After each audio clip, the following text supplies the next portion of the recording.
Crioulo Sports.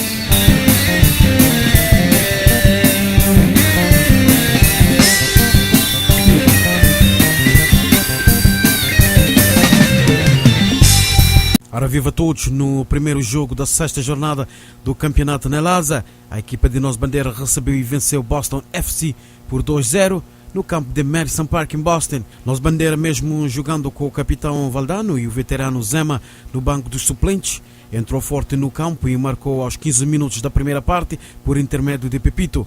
Minutos depois, ainda na primeira parte, Tata marcou o segundo golo da sua equipa.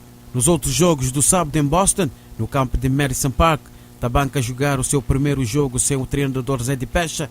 Zé de Pecha, que renunciou o cargo de treinador no dia 17, goleou a formação do Curral Grande por 3-0. Bebeto foi autor dos 2 golos dos 3 marcados pela equipa campeão Nelasa 2009.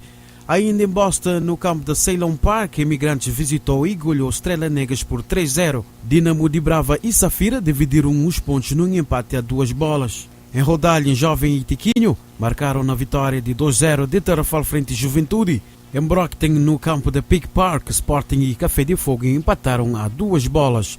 No último jogo da semana, a equipa de Aliança, mesmo a jogar com 10 elementos, conseguiu vencer a formação de Filhos Terra por 2-1 no jogo a contar a sexta jornada do Campeonato Nelasa. E Mindelo descansou esta semana.